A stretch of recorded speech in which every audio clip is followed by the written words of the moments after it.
Nobody has any idea where these people are coming from, and we know they come from prisons. We know they come from mental institutions, insane asylums. We know they're terrorists. Nobody has ever seen anything like we're witnessing right now. It is a very sad thing for our country. It's poisoning the blood of our country.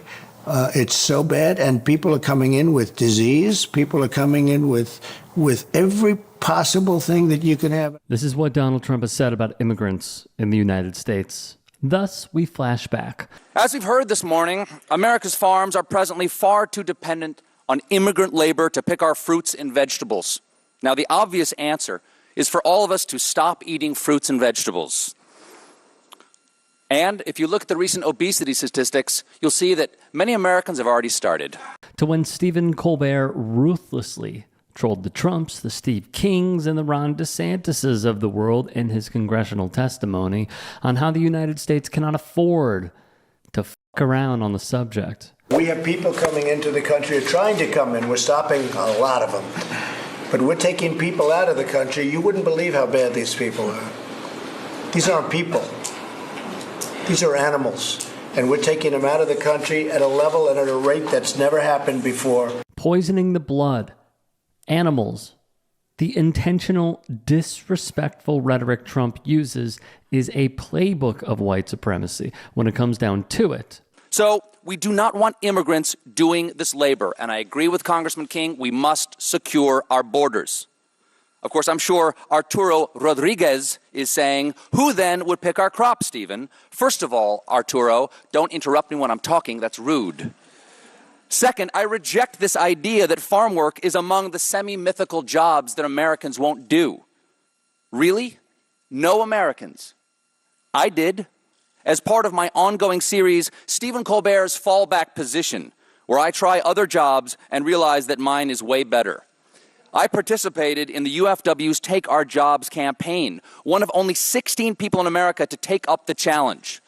Though that number may increase in the near future, as I understand, many Democrats may be looking for work come November. This congressional testimony has aged like a fine wine, with the aid of conservative lawmakers, aides, and fans pushing anti-immigrant, pro-white policies. The fact is, we need migrants more than ever.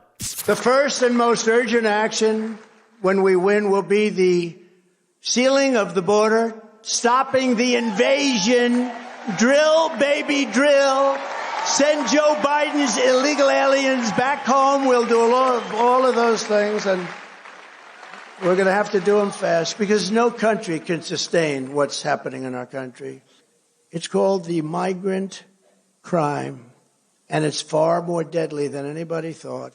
It's migrant crime. It's a new category of crime because we have millions and millions of people, and they came from prisons and jails.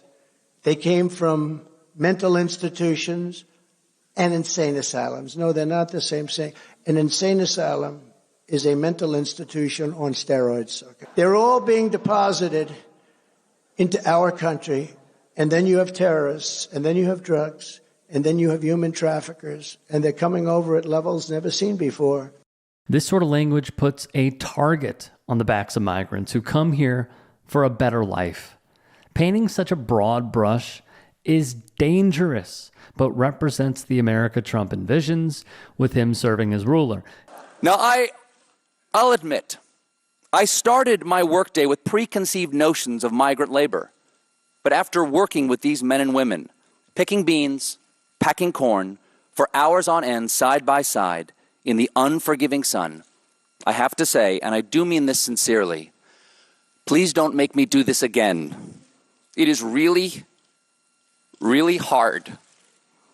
For one thing, when you're picking beans, you have to spend all day bending over. It turns out, and I did not know this, most soil is at ground level. If we can put a man on the moon, why can't we make the earth waist high? Come on, where is the funding? This brief experience gave me some small understanding of why so few Americans are clamoring to begin an exciting career as seasonal migrant field worker. It's true, though Donald Trump would say otherwise. And I will tell you, the biggest threat to your unions is millions of people coming across the border. because you're not going to have your jobs anymore.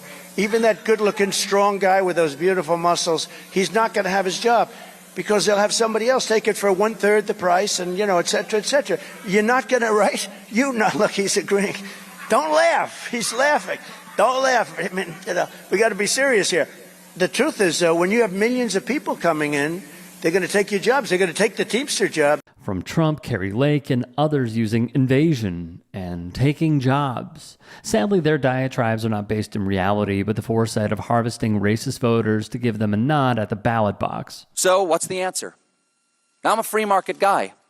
Normally, I would leave this to the invisible hand of the market, but the invisible hand of the market has already moved over 84,000 acres of production and over 22,000 farm jobs to Mexico, and shut down over 1 million acres of U.S. farmland due to lack of available labor. Because apparently, even the invisible hand doesn't want to pick beans. True, because we saw this in Florida. Under Trump wannabe, the state's governor, Ron DeSantis. The state's Republican governor, Ron DeSantis, signed the bill in May, just weeks before he announced his run for president. The law bans local governments from issuing ID cards to people who cannot prove citizenship. It requires hospitals that accept Medicaid funds to ask about a patient's citizenship status. It also increases penalties for people who hire or transport undocumented immigrants. And it expands the use of E-Verify, a federal database employers can use to check a worker's immigration status. Florida's strict new immigration law, courtesy of Ron DeSantis, just may backfire, driving away the very people the state relies upon for its agricultural backbone. The Wall Street Journal reports that just days after the law went into effect, agricultural and construction businesses are already experiencing a labor shortage. This is what you see all over Florida. See? This is what's happening. So, there you go, Mr. Ron Disaster. This is what you get. Lots of watermelon thrown away right here from the fields. This is related to the immigration bill passed by the governor of Florida because there's not enough people to work and to process all this. Because the fact is, as much as we hear they're taking our jobs from the conservatives in this country, it's all smoke and mirrors. As none of those shouting from the rooftops dare take these jobs. They are being released by the tens of thousands into our communities with no regard for the impact on public safety or resources.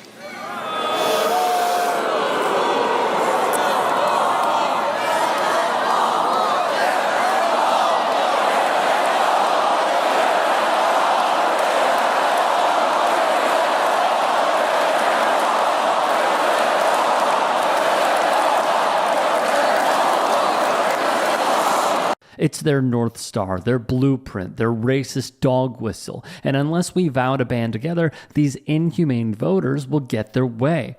Now, I'm not a fan of the government doing anything. But I've got to ask, why isn't the government doing anything? Maybe this ag jobs bill would help. I don't know. Like most members of Congress, I haven't read it. But maybe we could offer more visas to the immigrants who, let's face it, will probably be doing these jobs anyway.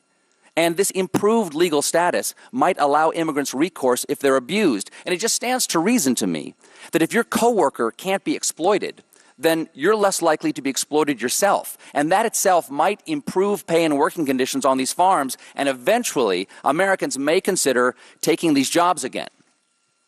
Or maybe that's crazy. Maybe the easier answer is just to have scientists develop vegetables that pick themselves. The genetic engineers over at Fruit of the Loom have made great strides in human fruit hybrids. The point is, we have to do something because I am not going back out there. At this point, I break into a cold sweat at the side of a salad bar. At the end of his testimony, Colbert would get serious. I like talking about people who don't have any power. And this seems like one of the least powerful people in the United States are migrant workers who come and do our work, but don't have any rights as a result. And yet we still invite them to come here, and at the same time ask them to leave. And that's an interesting contradiction to me. And whatsoever you do for the least of my brothers, and these seem like the least of our brothers right now. A lot of people are least brothers right now because the economy is so hard, and I don't want to take anyone's hardship away from them or diminish anything like that. But migrant workers suffer, and have no rights. The research on the subject shows how out of touch Republicans are with reality. From the Pew, Americans generally agree that immigrants, whether undocumented or living legally in the country, mostly do not work in jobs that U.S. citizens want, with the majority saying so across racial and ethnic groups and among both political parties. This is particularly true when it comes to undocumented immigrants. About 3/4 of adults, 77%, say undocumented immigrants mostly fill jobs U.S. citizens do not want, while 21% say undocumented immigrants fill jobs U.S. citizens would like to have. Additionally, they report Hispanics, 88%, are most likely to say undocumented immigrants mostly fill jobs U.S. citizens do not want, with more Hispanic immigrants than U.S.-born Hispanics saying so. By comparison, similar shares of white and black adults say the same. Funny enough, all we heard in a pre, during, and post-COVID world was the term labor shortage. Meanwhile, Giovanni Perry, the author of the UC Davis Research and director of the Global Migration Center, told CNN part of the reason why there are so many vacancies and unfilled jobs in the U.S. is that we are missing a whole lot of immigrants who regularly were coming before COVID. The outlet wrote, the decrease in legal immigration over the last 2 years has hurt American businesses, especially in industries that require lower skilled labor, construction, agriculture, and hospitality. The lack of available workers has pushed wages higher, fueling higher inflation. This piece was published in December of 2022. The Post's write-up in February 2024 would read as such: immigration has propelled the U.S. job market further than just about anyone expected, helping cement the country's economic rebound from the pandemic as the most robust in the world. The writers Rachel Siegel, Lauren Kaori-Gurley, and Merrill Cornfield added that momentum picked up aggressively over the past year. About 50% of the labor market's extraordinary recent growth came from foreign-born workers between January 2023 and January 2024, according to an Economic Policy Institute analysis of federal data. The key factor lies in what nearly every politician is driven by: money. Fresh estimates from the Congressional Budget Office this month said the U.S. labor force will have grown by 5.2 million people in 2033, thanks especially to net immigration. The economy is projected to grow by $7 trillion more over the next decade than it would have without new influxes of immigrants, according to the CBO.